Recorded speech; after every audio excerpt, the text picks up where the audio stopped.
Hello there, welcome back to my channel. So today we're going to be getting into something a little bit different than I've done before. We're going to get into the Mothra trilogy. These movies, none of which I've seen before. But without further ado, I'm not going to stall anymore, but let's kind of dive into this movie and kind of dissect it. The year is 1996. The first real year with no Godzilla films for the first time since 1990. So maybe not exactly a Godzilla year, but there were a lot of key things that happened though within this year. This was also the year that Roland Emmerich and Dean Devlin signed to the TriStar Godzilla project under the condition that they would handle the Godzilla film as they wished. All in that same year, Independence Day would come out and become a major blockbuster film that would take the box office by storm. So, expectations for a Godzilla movie were extremely high. How it would perform? How would it exactly launch a new trilogy of its own? Well, that's a story for another time. We'll get into that eventually. But for the year, and for what it's worth, between 96 to 2000, kaiju fans would not be neglected. To remedy this, for the first time in 35 years, the Mothra series would get its shine. 1996, enter the Rebirth of Mothra series. This is a series, as you know, I've never exactly seen. And honestly, I gotta say, and as you guys have watched my earlier videos, I've talked about that I was not a big Mothra fan. I was a hardcore Godzilla stan. I could not stand to watch Godzilla lose to Mothra in the 64 film. But this series, I just overlooked it for the most part. I had very little desire to go out and get it. I remember seeing it at the stores when I went out to get my Godzilla movies on VHS. I just passed by it for years. But now as an adult, it's undeniable that I have to check it out. One thing I will go ahead and admit is I did see part of one of the other Rebirth Mothra movies. I cannot remember if it was 2 or 3 exactly, but I will know once I actually get to the film. This is due to the fact that an old childhood friend of mine had a copy of one of the movies, and I remember one specific scene, and I'll cross that bridge once I exactly get there. So first impressions watching this movie. For the first time I had watched it, I was really confused slightly because for some reason, I just assumed this series was within the Godzilla Heisei series, which is completely incorrect. I don't know why I assumed that, but I just figured it probably played in and tied into their Godzilla vs. Mothra 92 film. There's absolutely none of that. So, this is an entirely different timeline of its own. No connection to the Godzilla vs. Mothra movie, no connection to the Showa era films that Mothra appeared in. It's just a standalone trilogy. The film doesn't even tie back to the original Mothra movie, which I kind of figured it probably would do that, similar to how the Heisei era Godzilla films did that, where they basically threw back to the original Godzilla movie and then after that used it as a jumping point. This does none of that, unless I missed something. I mean, maybe there's a reference that went over my head. I don't know exactly. If I did miss it, though, please let me know in the comment section, because I need to go back and look at that. But I do not think I saw any, though, references to the original Mothra film. So it's time for the moment of truth. How does Mothra fare as the main kaiju in her first film without Godzilla for the first time in multiple decades? The opening scene tells me one thing: get ready for fun visuals and an interesting soundtrack. A few minutes into this film, I'm already kind of feeling a Ferngully type message of man destroy nature, respect nature, which falls in line with the idea of greed and our ways and basically how we destroy our planet, which is a common topic within Mothra movies usually, and this one just kind of falls in line with it completely. So we have a logging crew that ends up finding a mysterious seal. And, well, once I hear, get me a screwdriver, my first thoughts are, this can't be good. Yeah, you know the stick. The whole I Have a News angle where basically humans unearth something they have no idea what they're meddling with, and spells doom and evil power is released. Yep, that's where this film goes.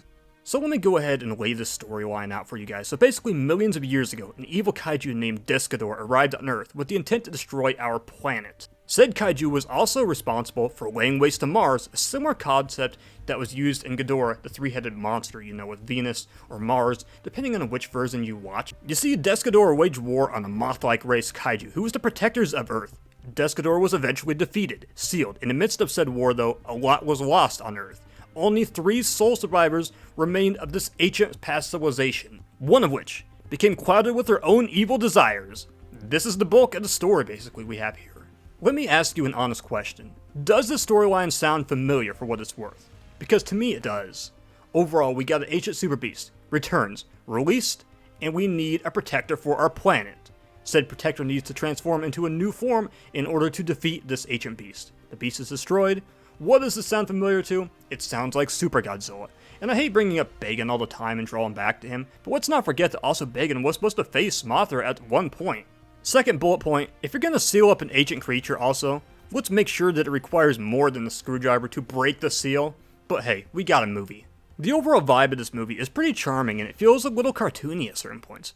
A massive transition from where we were with Godzilla vs. Destroyer. And we're also following two kids in the storyline, something the Heisei-era Godzilla movies never did. Probably one of the moments that really stuck out to me was the household chase scene, which is an absolute ride. I mean, good lord, it's absolute pure chaos. And the mother is just trying to figure out what the hell is going on. I don't know how to explain it. A moth is chasing that dragon. Oh, and by the way, this little guy is the unspoken MVP that nobody told me about going into this movie. So once we get out of this mess with the house, well, we enter a mess for the entire planet, because Descador has now been released, and he's going to resume his path of destruction and where he left off. I want to get into Descador and kind of talk about this real quick, but Descador really is just another variation of King Ghidorah, and it really shows just how far this character has came since the first time we saw it. It doesn't specifically need Godzilla, honestly, at this point, because it's iconic in its own right. It can exist in a movie that doesn't even have Godzilla in it. Both these creatures can. That's a lot of development right here, and really showing that Toho has really built this monster up great throughout the years. Furthermore, I find it to be interesting that the design we have here has just an uncanny comparison to, say, Kaiser Ghidorah, which overall in the style that is presented. As far as abilities and personality, Descador is just extremely OP, laying the smackdown on a waning Mothra that's already near the end of its lifespan. And boy did I feel bad for this Mothra larva, but you gotta admire the ability of it to fight. To kinda add to this movie, I honestly like the fact that Mothra larva has a few surprise powers up his sleeve, because I understand this version is a male instead. Overall, I think at this point, I don't find this movie to be extremely complex, but I'm not knocking it because it retains a lot of the show-esque type vibe that we saw in the early Godzilla movies that made them lovable. You know, the thing that was kind of neglected in the 90s. Again, very different films for the Godzilla movies in the 80s and 90s versus the Showa era. Two different types of movies and the way they were crafted. When I spoke of charm earlier in this review, there's one thing I want to point out about one scene that really stuck out to me that I got a chuckle out of. And it's this one scene where in particular we have the twins in Fairy Mothra, which basically are passed simply as action figures on the plane. Which to me is comical, and is actually nice this movie is willing to have some fun, and not think too hard to take itself too super serious. However, this movie does have one emotional moment that's actually the complete opposite of what we saw in Godzilla vs. Destroyer. Because then rather than having the parent watch the kid die, we have the offspring watching the parent die. But as tear-jerking as this is, it's actually extremely relevant in the storyline for this movie, because eventually we have Mothra evolving into a new version called Mothra Leo, which essentially is a version of Mothra that has way more abilities than the common Mothra, and again, I easily associate this with Super Godzilla, you know, Super Beast taking on transformed version of what we know. Following the great transformation scene and basically some revitalized hope, we have a scene that honestly catches me off guard in this film. I don't think it was meant to be funny, but really it did, just watching this kid clap back with the facts. She dismisses Mothra because it's a moth, even though it's, you know, giant. It's still a moth. More people die from bee stings than they die from being bitten by a snake. But don't write it off. Yeah, little guy, you hit her with the facts. I think you guys know how this eventually wraps up, basically. I do want to go and say this might be my favorite Mothra movie so far in the 90s. Now, of course, I haven't seen the other two films. Eventually, I'll cross that path. But for starts, though, this just washes the bad taste out of my mouth that Godzilla vs. Mothra gave me.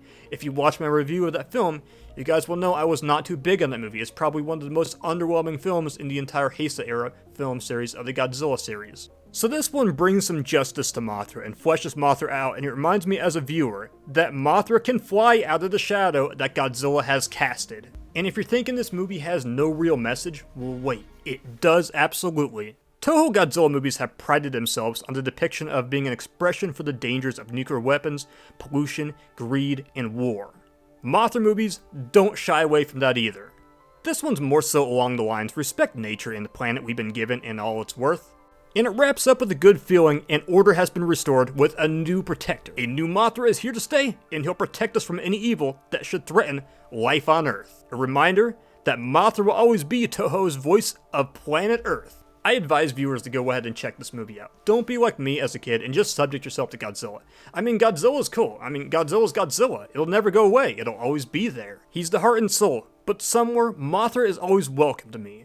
In movies like this, are a shining example of such. I for one hope that Mothra gets re-explored someday. I feel like there's a lot more they can do with Mothra as a solo character, even outside of Godzilla. I mean, obviously we love seeing Godzilla and Mothra go at it, but just imagine, an anime series, Mothra being brought back to the Legendary series. I mean, she doesn't need to go away. She could be revived. That does it for this. I got homework to do, because next up, we have 97's Rebirth of Mothra 2. Thank you for joining me. Be sure to like and subscribe. Let me know what you think of this movie in the comment section. Thank you for your time.